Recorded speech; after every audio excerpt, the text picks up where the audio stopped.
Dans ma nouvelle nature, je veux faire ce qui est juste. Mais quelque chose dans ma chair se soulève toujours contre moi, et cela pour m'empêcher de le faire. Il faut que vous compreniez cela. Il faut que vous compreniez bien qu'il y a toujours une partie de vous qui veut faire ce qui est bon, mais quelque chose dans votre chair va résister et s'y opposer totalement. Car la Bible dit dans Romains chapitre 6 que la chair est l'instrument du péché. Et c'est de la chair que Satan se sert. Restez avec nous dans Jouissez de votre vie.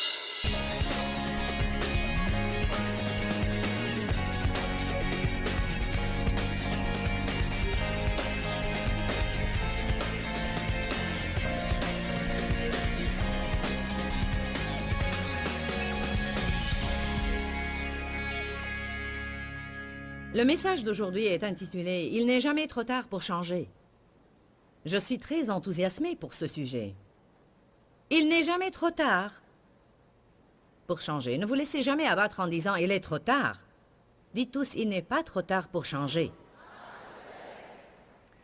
Il n'est pas trop tard pour être l'homme ou la femme que vous auriez aimé être.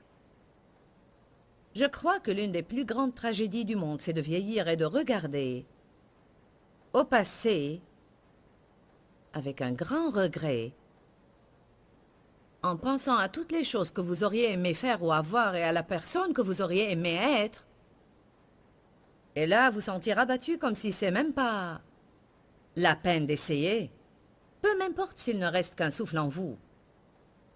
J'en profiterai pour devenir meilleur que je n'ai été tout au long de ma vie. Vous n'êtes pas trop jeune pour commencer, ni trop vieux pour commencer. Maintenant est le meilleur moment pour faire un choix. Maintenant est le meilleur temps pour faire un choix. La Bible dit c'est une multitude dans la vallée de jugement. On pense toujours que ceci concerne les personnes qui décident de servir Dieu ou de ne pas le servir, mais on peut aller au-delà de cela. Dire « Jésus est mon sauveur » est une chose, et dire « Jésus est mon Seigneur » en est une autre. Certains connaissent Jésus suffisamment pour éviter l'enfer, mais pas assez pour vivre victorieux.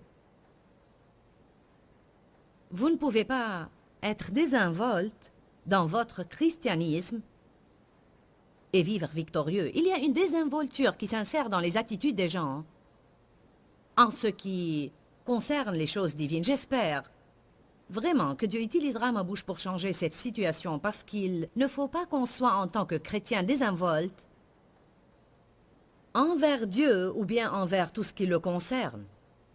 Il ne faut pas qu'on soit désinvolte dans notre vie spirituelle. Il faut qu'on cherche très sérieusement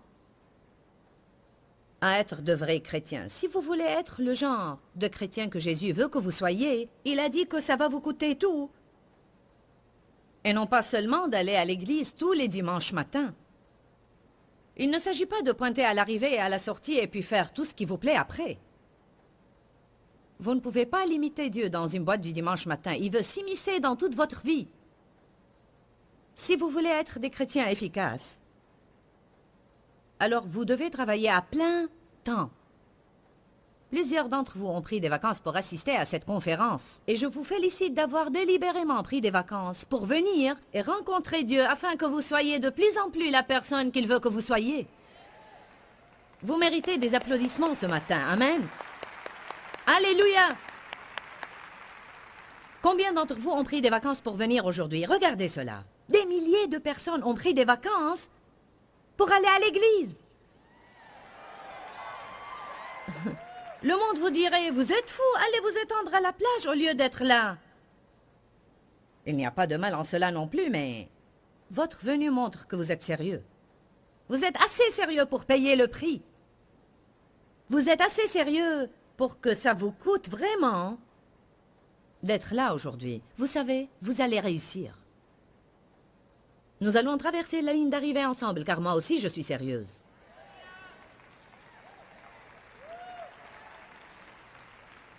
Aujourd'hui est le meilleur moment pour faire un choix. Quelle sorte d'homme vous allez être? Quelle sorte de femme vous allez être? Des personnes indolentes? Vous allez être indolent? Si vous êtes indolent, il y a quelque chose derrière cette porte. Nous sommes en train de jouer un jeu spirituel ce week-end. Est-ce que vous voulez ce qu'il y a derrière la porte numéro 1? La porte numéro 2 ou la porte numéro 3? Bon. Au cours des réunions suivantes, on va voir ce qu'il y a derrière ces différentes portes. Mais pour le moment, je veux qu'on contemple dans la Bible la vie d'un homme qui a fait un mauvais choix. Il a permis à l'amour de l'argent de changer son destin. Vous savez quelque chose, il faut qu'on soit très attentif au sujet de l'argent. La Bible dit que l'amour de l'argent est la cause de tous les maux. Elle ne nous dit pas de ne pas avoir de l'argent, ni que l'argent est mauvais, mais elle dit que l'amour de l'argent est la source de tous les maux. En d'autres termes, c'est l'amour de l'argent qui cause des problèmes aux gens. C'est l'amour de l'argent qui pousse les gens à maltraiter les autres. C'est l'amour de l'argent qui pousse les gens à produire des produits de mauvaise qualité et les vendre ensuite à des prix très élevés. Et tout cela est un manque d'intégrité et n'a rien à voir avec l'excellence. Il est trop difficile de trouver dans le monde aujourd'hui des produits qui sont loin de la médiocrité. Qu'est devenue la dextérité? Que sont devenues les personnes méticuleuses dans leur travail et desquelles on achetait des produits sachant à l'avance qu'ils sont excellents? Où est le mal quand on fait ce qu'on fait? On avait acheté une maison il y a 15 ans, c'était notre deuxième maison. Et après avoir payé pour une double couche de peinture sur les murs, on a découvert qu'ils n'ont même pas mis un après sur les murs, sans parler des couches nécessaires de peinture. Médiocrité. Quel est le problème des gens? Quand on a acheté notre première maison, quelqu'un avait mis du béton humide dans les canalisations du sous-sol pour s'en débarrasser. Le béton s'est solidifié dedans et le sous-sol fut inondé quelques jours après notre arrivée, car un ouvrier indolent n'a pas fait ce qu'il aurait dû faire. Il s'en est simplement débarrassé sans se soucier des problèmes qu'il causerait aux autres. Le monde est plein de ce genre de personnes. En fait, il y a quelque chose que l'Église doit comprendre d'une façon très claire. L'Église, les chrétiens à travers le monde, nous sommes dans le monde, mais nous devons lutter pour ne pas être comme le monde. Le monde me rappelle parfois un aspirateur géant qui aspire tout le monde. Et je vous dis, si vous n'essayez pas de nager contre le courant qui essaye de vous engloutir, vous allez être aspiré. Vous ne pouvez pas être passif sans être aspiré. Vous devez, et de toute votre force, résister agressivement. Vous savez quoi? Dieu nous a bénis, et cela est bien, parce qu'on a travaillé dur pour 25 ou 26 ans. On travaillait dur même avant, mais ça fait 26 ans qu'on est dans le ministère. Nous sommes bénis. Et si quelqu'un est jaloux de cela, alors il a un problème. Car si vous aviez travaillé aussi dur que nous, vous auriez été bénis vous aussi. On fait très attention envers notre attitude à l'égard de l'argent. On dépense beaucoup d'argent juste pour bénir les autres autour de nous. Parce que je crois en ce que la Bible dit, il y a plus de bonheur à donner qu'à recevoir.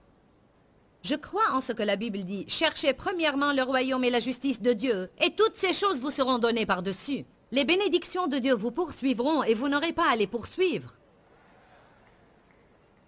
Vous devez utiliser votre argent pour être une bénédiction. Soyez radicaux en donnant. Soyez une bénédiction partout où vous allez. Ce matin, une fille a frappé à la porte de ma chambre d'hôtel pour me demander si elle pouvait nettoyer la chambre. Quand je suis sortie au hall, elle était là et elle m'a dit « Est-ce qu'il faut que je nettoie votre chambre ?» J'ai répondu « Oui, je voudrais que tu changes les draps et que tu nous donnes quelques serviettes. » C'est tout ce que j'aimerais que tu fasses aujourd'hui. Je suis descendue les escaliers. Il m'a semblé que la fille avait l'air triste. Elle était jeune. Je suis descendue pour prendre une voiture pour aller à la réunion et j'ai senti que Dieu stimulait mon cœur pour que je lui donne 20 $ et que je lui dise « Jésus t'aime ». J'ai continué à descendre les escaliers et vous savez qu'il y a toujours un combat entre la chair et l'esprit. La Bible dit que la chair a des désirs contraires à ceux de l'esprit et que l'esprit a des désirs contraires à ceux de la chair. Ils sont continuellement opposés l'un à l'autre. Peu m'importe depuis quand vous êtes croyant, à chaque fois que vous faites un pas pour faire quelque chose de bien, si un bon désir jaillit en vous, quelque chose dans votre chair se soulèvera pour essayer de vous empêcher de le faire. Paul a dit cela dans Romains 7. Il a dit « Quel est mon problème? Le bien que je veux faire, Dans ma nouvelle nature, je veux faire ce qui est juste, mais quelque chose dans ma chair se soulève toujours contre moi, et cela pour m'empêcher de le faire. Il faut que vous compreniez cela. Il faut que vous compreniez bien qu'il y a toujours une partie de vous qui veut faire ce qui est bon, mais quelque chose dans votre chair va résister et s'y opposer totalement. Car la Bible dit dans Romains chapitre 6 que la chair est l'instrument du péché, et c'est de la chair que Satan se sert. Le péché n'est pas mort quand vous avez été sauvés, vous êtes mort pour le péché. Satan est vivant et le péché est vivant, et vous allez toujours connaître une opposition. S'il vous plaît, comprenez bien ce matin que vous allez...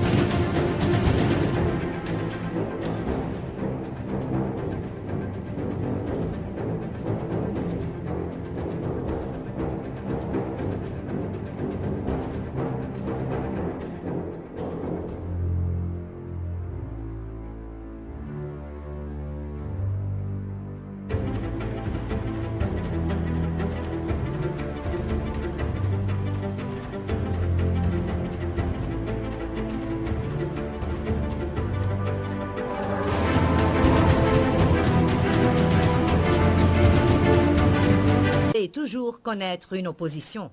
Donner, c'est quelque chose de bien. Alors à chaque fois que vous pensez à donner, vous allez connaître une opposition. Ce n'était pas que je ne voulais pas donner de l'argent à cette fille, peu m'importer si je lui donnais de l'argent, mais c'était que j'étais sur mon chemin vers un certain endroit.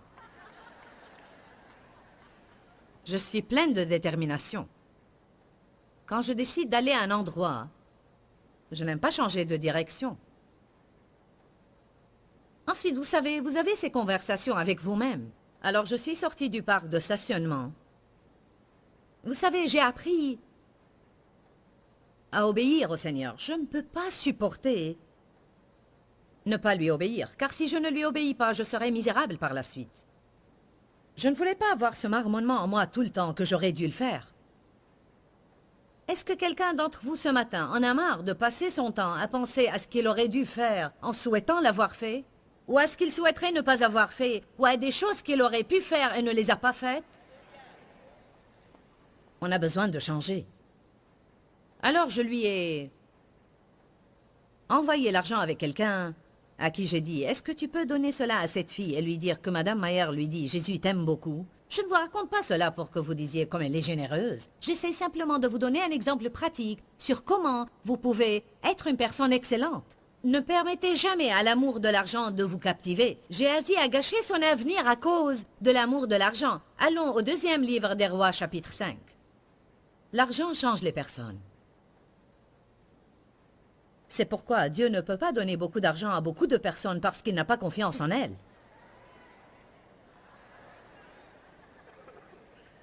Si vous n'êtes pas fidèle dans les petites choses, vous ne le serez pas dans les grandes. Ne vous leurrez pas à croire que quand vous recevrez beaucoup, c'est à ce moment-là que vous deviendrez de grands donateurs. Vous n'allez pas devenir de grands donateurs quand vous aurez beaucoup si vous ne l'êtes pas avec le peu que vous avez.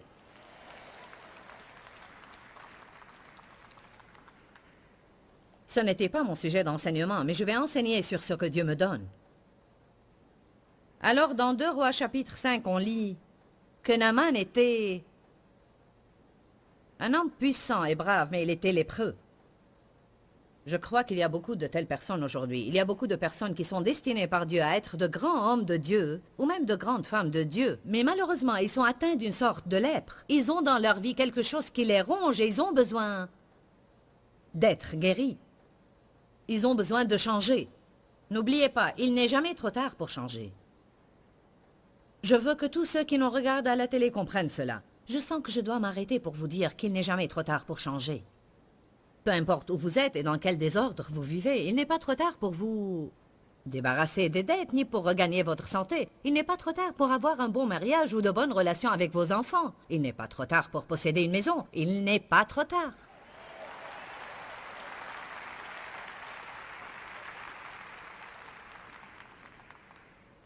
Je ne veux pas lire l'histoire tout entière, mais brièvement, Naaman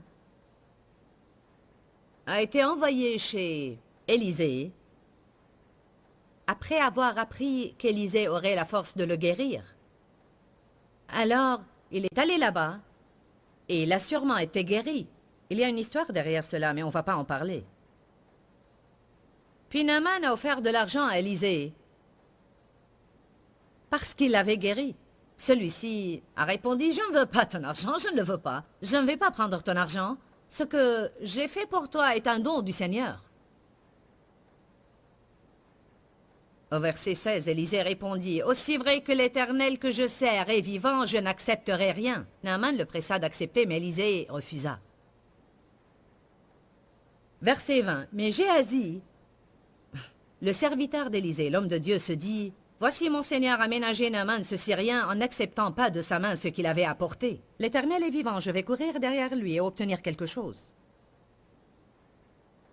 Alors Géasi se mit à la poursuite de Naaman. Naaman, le voyant, se précipita au bas de son char pour aller à sa rencontre et dit, « Tout va bien ?» Il répondit, « Tout va bien, mon Seigneur m'envoie te dire, voici qu'arrivent maintenant chez moi des monts d'Éphraïm, 2 jeunes gens d'entre les fils des prophètes. Donne-moi pour eux un talent d'argent et 2 vêtements de rechange. » Il a menti. Il a inventé. Naaman dit, consent à prendre 2 talents. Il insista auprès de lui, mit 2 talents d'argent dans 2 sacs et les lui donna, ainsi que 2 habits de rechange à 2 de ces jeunes gens qui les portèrent devant Géasi. Arrivé à la colline, Géasi les prit de leurs mains, les déposa avec soin dans la maison et renvoya ses hommes qui partirent. Puis il vint lui-même et se présenta devant son seigneur, qui lui dit, « D'où viens-tu, Géasi ?» Il lui répondit, « Nulle part. » Mais Élisée lui dit, « Crois-tu, comme mon esprit n'était pas avec toi, lorsque cet homme a sauté de son char pour te rencontrer, je veux vous dire quelque chose pour réitérer ce que j'ai dit hier. On ne peut rien cacher à Dieu. Partout où l'on va, et quoi qu'on fasse, son esprit nous accompagne toujours. Tout comme l'esprit d'Élisée a accompagné Géasi, l'esprit de Dieu nous accompagne. À chaque fois qu'on fait un choix médiocre, désinvolte et moins qu'excellent, Dieu le voit. Cela affecte ce qu'il pourrait faire pour vous et moi dans notre vie.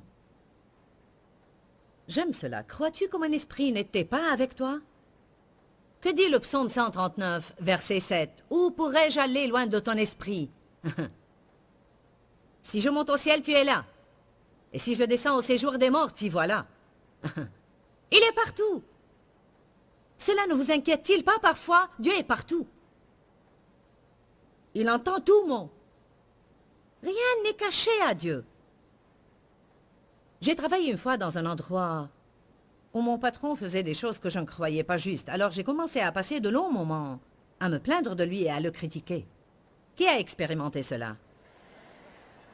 Bien entendu, Dieu était en train de me confronter au sujet des commérages, de ne pas parler des autres et d'être soumise aux autorités. Alors j'ai arrêté de me plaindre de lui avec les employés, mais j'en parlais à Dave.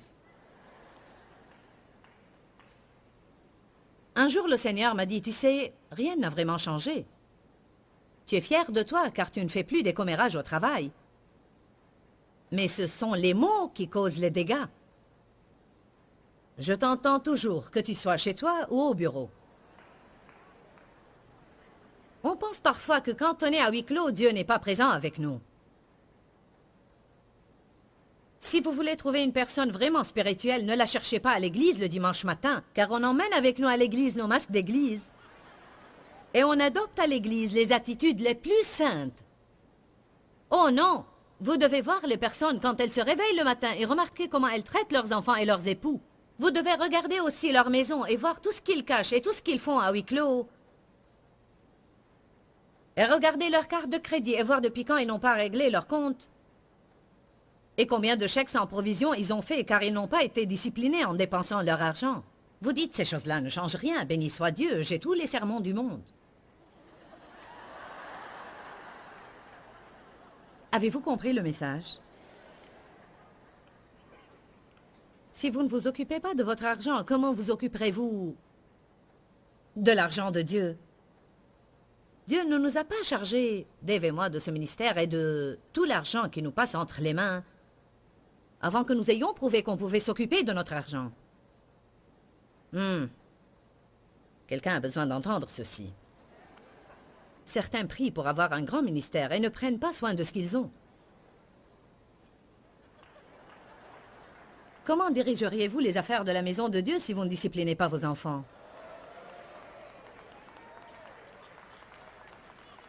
Oh oh! Je me mêle de vos affaires.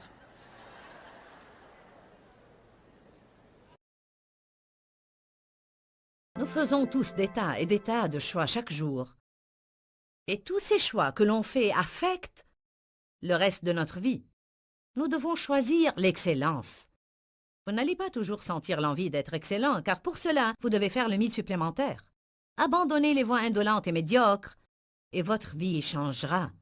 Il n'est jamais trop tard pour changer de position dans nos vies. Tant que nous serons capables de faire un choix, nous pouvons faire un changement qui produira de très bons fruits dans nos vies. Dans le monde, on voit beaucoup de médiocrité. On voit beaucoup cette attitude de faire juste le nécessaire pour survivre. Et souvent, les gens ne savent même pas comment être excellent. Personne ne leur a appris comment être excellent. Mais nous avons un Dieu excellent qui nous a appelés à être excellents. Pourquoi, Seigneur, pourquoi? Dans ce livret, Joyce Meyer nous enseigne à travers la parole comment être délivré de la confusion. Pour obtenir ce livret gratuitement, écrivez-nous à Joyce Meyer, boîte postale 40095-6300 Larnaca, Chypre. Ou bien visitez notre site web www.joycemeyer.org/fr.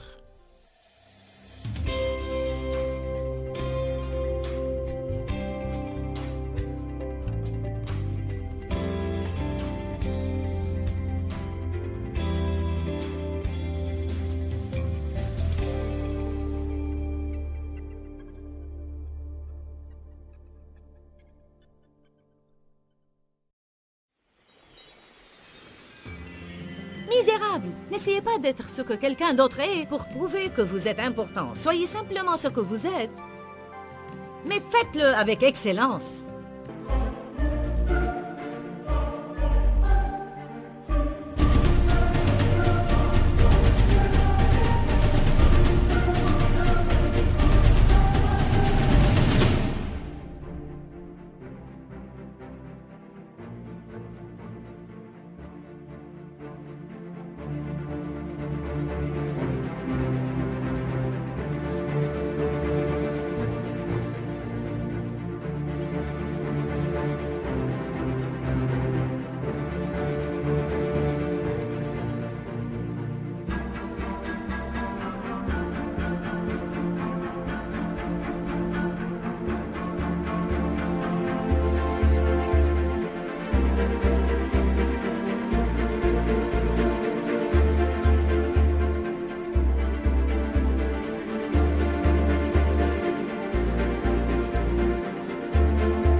Faites-le avec excellence. Restez avec nous dans Jouissez de votre vie.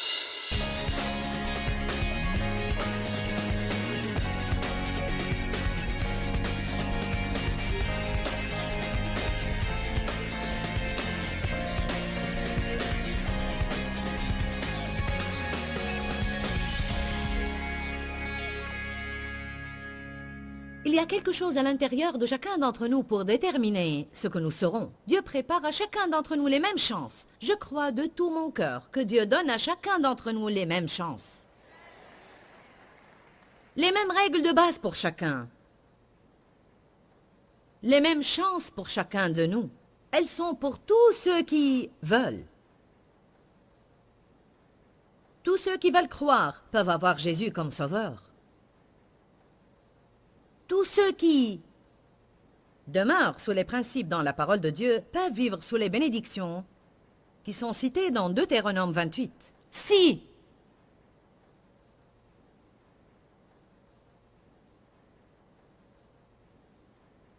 tu obéis avec persistance à la voix de Dieu, en gardant et pratiquant tous ses commandements, alors toutes ces bénédictions t'adviendront et t'atteindront. Mais ça commence avec si. Dieu a décrété un destin pour chacun d'entre nous. Mais que Dieu ait décrété quelque chose pour nous ne veut pas dire que ça va arriver automatiquement, sans que nous faisions de choix. Je ne crois pas que la prédestination veut dire que c'est exactement ce qui va se passer et rien ne peut altérer ou changer cela. Je crois que la prédestination veut dire que Dieu a planifié depuis le début. Il a déjà pris une décision précise de ce que serait sa volonté pour nous. Je ne peux trouver nulle part dans la Bible qui dise « Dieu a un mauvais plan pour tout être humain ». Vous ne pourrez pas trouver cela ici.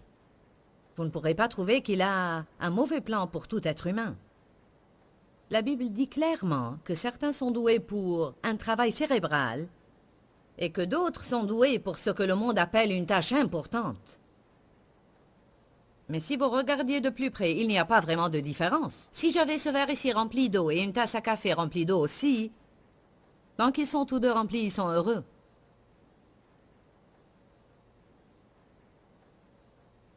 La tasse sera heureuse car elle ne peut pas en contenir plus. Le grand verre sera aussi content parce qu'il ne peut pas en contenir plus. Ça ne fait aucune différence si vous êtes un dé ou un grand bidon, du moins aux yeux du monde, tant que vous êtes rempli de Jésus et vous faites votre part, accomplissant sa volonté, alors là, vous avez une bonne vie.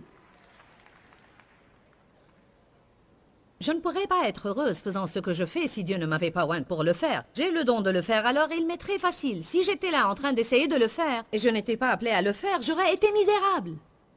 Misérable! N'essayez pas d'être ce que quelqu'un d'autre est pour prouver que vous êtes important. Soyez simplement ce que vous êtes, mais faites-le avec excellence. Faites-le avec excellence. Puisez au fond de vous et prenez quoi que soit ce qui est au-dedans de vous que le Seigneur a mis là. Cette inspiration d'être grand. Est-ce que vous ne sentez pas parfois dans le plus profond de vous-même qu'il y a quelque chose de grand dans votre intérieur? Soyez honnête, combien d'entre vous ont jamais senti cela? Je me rappelle quand j'étais enfant et que je passais par toutes ces choses par lesquelles je passais. Je m'étendais le soir et je pensais, un jour je ferai quelque chose de grand. Et plus les gens me disaient que je n'arriverais à rien, et plus j'étais déterminée à prouver qu'ils ont tort.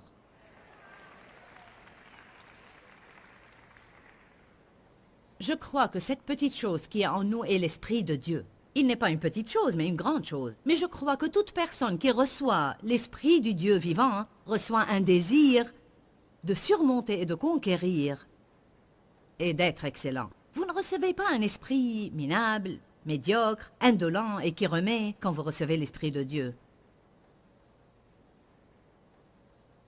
Je me demande parfois combien d'années Géasi a vécu dans le regret, en pensant à ce qu'il aurait pu être.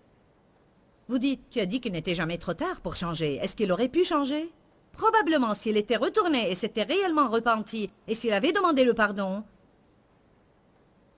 et fait le choix de ne plus se comporter de cette façon, il aurait probablement pu être grand, mais il n'a rien dû faire de tout cela parce qu'on n'entend plus parler de lui après ça.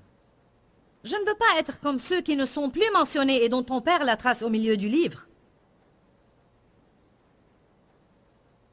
Vous m'entendez? Apocalypse 3.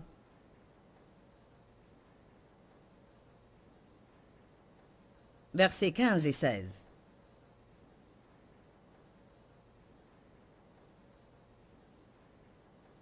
Je connais ta conduite et je connais tout ce que tu as fait. Je sais que tu n'es ni froid ni chaud. Combien j'aimerais que tu sois l'un ou l'autre. Mais parce que tu es tiède, ni froid ni chaud, je vais te vomir de ma bouche. Vous n'aimerez pas ce verset si je le lisais de la traduction du Message. Mais je vais vous le lire. J'ai pensé, non, il serait mieux que je ne le lise pas. Mais je me suis hardie maintenant.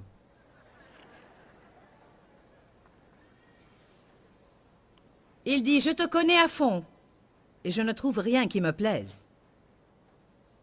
Tu n'es pas froid, tu n'es pas chaud. Il vaudrait mieux être chaud ou froid. Tu es passé, usé, stagnant.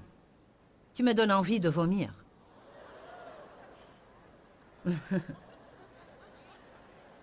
Je n'ai pas écrit ça. Maintenant, le « je vais te vomir » de ma bouche sonne bien. Mais qu'est-ce qu'il dit ici? Des gens comme ça me rendent malade. Qu'est-ce qu'une personne qui n'est ni chaude ni froide? Elle est médiocre. Elle est à mi-chemin entre l'échec et le succès. Elle n'est pas mauvaise, elle n'est pas bonne. Elle n'est pas pire que les autres, et certainement qu'elle n'est pas meilleure que les autres. Elle ne fera pas le 1000 supplémentaire. Elle va au travail, mais elle ne fera pas du bon travail quand elle y sera. L'indolent n'ira pas du tout. Mais l'homme médiocre ira et fera juste ce qu'il a à faire. Il se plaint à propos de tout. Il s'attend à ce que quelqu'un d'autre arrange tout. Il est jaloux et envieux de chaque personne qui aura une promotion. Il veut ce que les autres ont, mais ne veut pas faire ce qu'ils ont fait pour l'avoir. J'ai réalisé quelque chose qui m'a vraiment libéré d'un poids. Et beaucoup ont expérimenté ça aussi. Vous verrez que, alors que vous progressez dans la vie et que vous avez plus de ce que les gens autour de vous aimeraient avoir, vous allez rencontrer des gens qui sont jaloux de ce que vous avez. C'est triste quand vous êtes béni réellement et vos amis chrétiens ne peuvent pas se réjouir avec vous. Vraiment se réjouir pour vous. J'en suis arrivée au point où, quand Dieu me bénit avec quelque chose, je ne le raconte pas à beaucoup de personnes à part ma famille, parce que je sais déjà comment les gens vont réagir. C'est triste. Je veux dire, c'est vraiment triste. Quelqu'un m'a offert une voiture l'année passée. Je n'ai même pas dit aux gens quel genre de voiture c'est, parce que je sais déjà que les gens vont prendre une attitude. Les gens peuvent me voir conduisant cette voiture et ils vont me juger sans savoir qu'elle m'a été donnée. Ça doit faire du bien que quelqu'un t'offre une voiture. Demandez-moi à propos des voitures que j'ai données. Demandez-moi à propos des grains que j'ai semés. Et voilà le point essentiel. J'ai remarqué que toute personne que je connais qui a une voiture comme la mienne ou équivalente est contente pour moi. C'est seulement ceux qui n'en ont pas une qui ne sont pas contents. Vous savez ce que j'en déduis? Ils ne sont pas en colère parce que j'en ai une, mais ils sont en colère parce qu'ils n'en ont pas une. Pour moi, c'est une grande leçon. Vous n'allez pas être en colère contre quelqu'un qui a un manteau de fourrure si vous en avez un. Vous n'allez pas être provoqué par quelqu'un qui a une nouvelle maison si vous venez d'en avoir une. Nous devons réaliser que nous ne sommes pas en colère pour ce que les autres ont, mais pour ce que nous n'avons pas. Est-ce que c'est logique? Vous savez quelque chose? Être jaloux, cette attitude de jalousie, démontre exactement pourquoi nous n'avons pas. Dieu ne peut pas bénir des personnes qui ont ces attitudes. Avant que Dieu ne vous bénisse, vous devez passer le test de réjouissez-vous pour ceux qui ont plus que vous. Bonjour. Vous pensez que ces choses ne sont pas des épreuves? Absolument que c'est une épreuve. Vous commencez à croire Dieu pour quelque chose et remarquez que très peu de temps après, il fera parader quelqu'un juste devant vous et qui a ce que vous voulez et qui la plupart du temps n'a pas l'air aussi spirituel que vous ne pensez l'être. Et ceci est un autre problème que nous avons. Je mérite ceci plus qu'il ne le mérite, Dieu.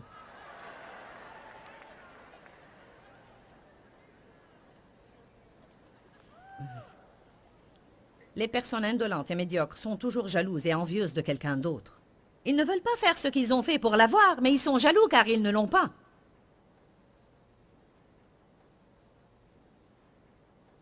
Apocalypse chapitre 3, verset 2. Réveille-toi et reste éveillé. Raffermis ce qui te reste de vie défaillante avant que cela ne vienne à mourir complètement. Car je n'ai pas trouvé ta vie bien pleine et tes actions parfaites aux yeux de mon Dieu. J'aime cela. N'est-ce pas un beau verset? Il dit, allez, secoue-toi vite, réveille-toi, Tu as déjà assez perdu, alors maintenant ne perds pas le restant de ce qui te reste encore. Fais quelque chose. N'attends pas que quelqu'un d'autre te rende heureux tout le temps. Lève-toi et chante un chant et rends-toi heureux. N'attends pas que quelqu'un vienne et t'encourage. Sors et encourage quelqu'un d'autre. Je souhaite que quelqu'un m'encourage. Combien de personnes tu encourages? Allez, j'essaye de me faire une percée ici. Vous n'êtes pas tous coopérants. J'essaie de faire une percée, je n'ai pas encore réussi. Je sais quand j'ai ma percée à travers la barrière. Le diable aime voiler l'esprit des gens avec ce genre de choses. Est-ce qu'elle est... Je ne suis pas comme ça.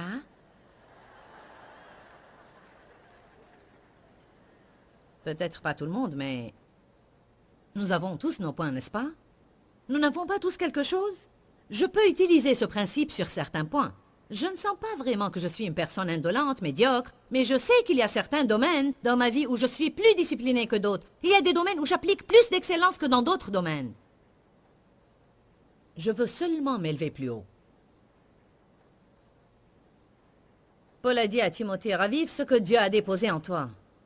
Ravive la flamme qui est en toi. Ne laisse pas ce feu s'éteindre.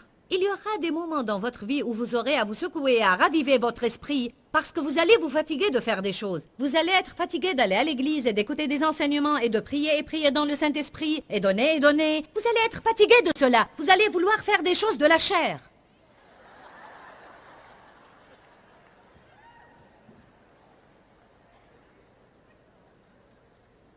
Nous avons des accès de ce genre de temps en temps, mais au moins revenez sur le bon chemin et continuez à persévérer. Amen. Nous nous fatiguons de l'attente, nous nous lassons. Ne vous lassez pas de faire le bien, car entendu, vous allez récolter si vous ne vous découragez pas. Matthieu 7,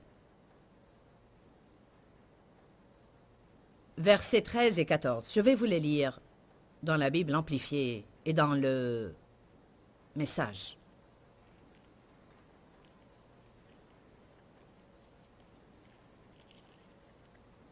Entrez par le portail étroit. Large en effet, spacieux et facile est le chemin qui mène à la perdition, et il en est beaucoup qui s'y engagent. Mais le portail ou, si nous pouvons dire cela d'une autre manière, la porte, il dit la porte qui mène à la destruction est large. Que veut dire cela? Il est facile de s'y engager. Vous n'avez même pas à essayer, vous vous y retrouverez sans essayer. Vous y serez aspiré parce que là, vous ne serez pas seul. Il y aura toujours beaucoup de personnes avec vous quand vous êtes sur ce chemin. Il dit, large est le chemin qui mène à la destruction et beaucoup s'y engagent. Mais étroit est le chemin qui mène à la vie. La Bible amplifiée dit, il est resserré par les pressions. J'aime cela. Oh, le diable le rend difficile. Vous essayez d'être excellent, il va resserrer l'étau. Il utilisera des personnes qui vous jugeront et vous critiqueront, qui vous diront que vous êtes extrémiste. Par-dessus bord, vous êtes fanatique. Vous n'avez pas besoin de faire tout cela. Ah, mais vous allez aimer le résultat.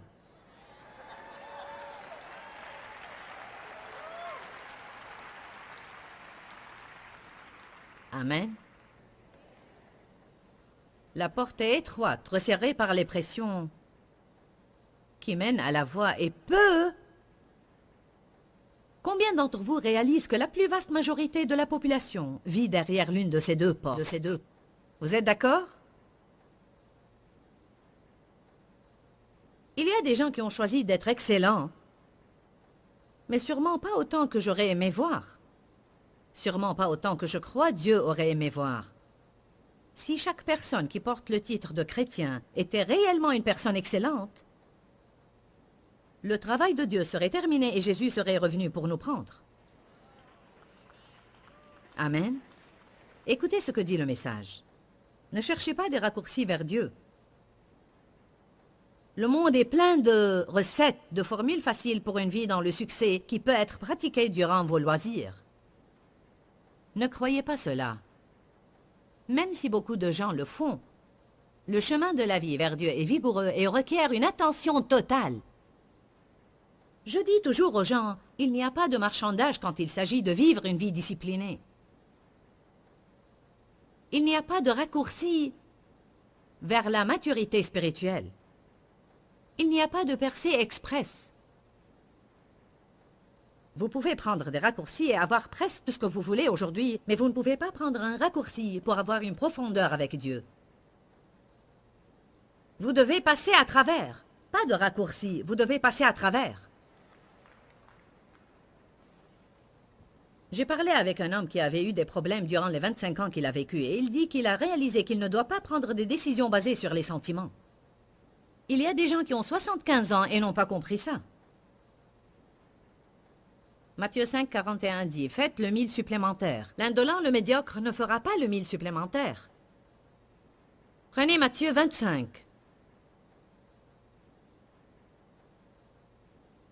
Il est très facile de voir, quand vous vous approfondissez dans le sujet et vous commencez à faire des études, vous pouvez voir que les personnes qui ont réussi sont ceux qui ont fait le 1000 supplémentaire, ceux qui étaient excellents.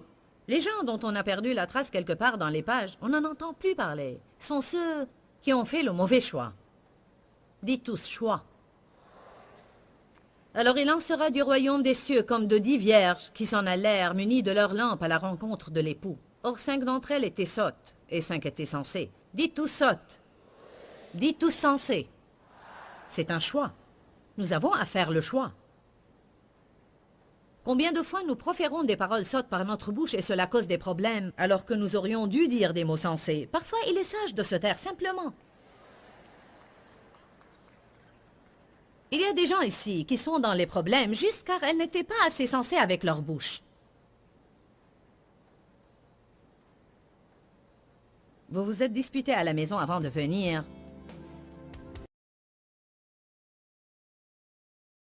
Nous faisons tous des tas et des tas de choix chaque jour. Et tous ces choix que l'on fait affectent le reste de notre vie. Nous devons choisir l'excellence. Vous n'allez pas toujours sentir l'envie d'être excellent, car pour cela, vous devez faire le 1000 supplémentaire. Abandonnez les voies indolentes et médiocres, et votre vie changera. Il n'est jamais trop tard pour changer de position dans nos vies. Tant que nous serons capables de faire un choix, nous pouvons faire un changement qui produira de très bons fruits dans nos vies. Dans le monde, on voit beaucoup de médiocrité. On voit beaucoup cette attitude de faire juste le nécessaire pour survivre. Et souvent, les gens ne savent même pas comment être excellent. Personne ne leur a appris comment être excellent. Mais nous avons un Dieu excellent qui nous a appelés à être excellents.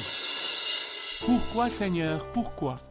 Dans ce livret, Joyce Meyer nous enseigne à travers la parole comment être délivré de la confusion.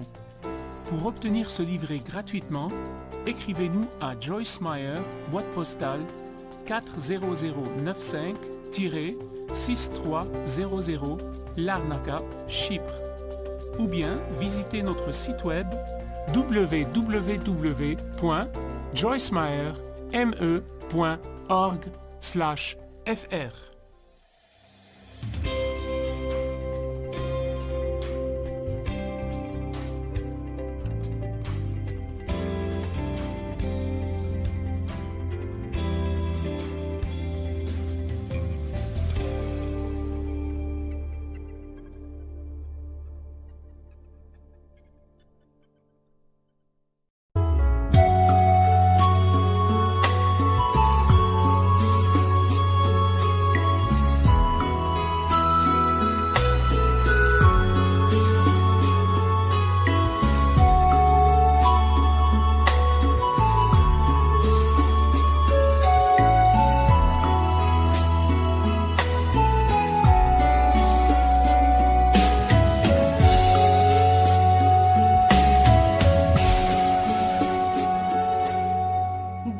khắp phương trời vẫn nhớ tới quê hương. Người về đây thăm làng trù quê mẹ và làng sen quê cha, xúc động bồi hồi người rơi giọt lệ. Thương mái nhà tranh, thương đất mẹ nghề,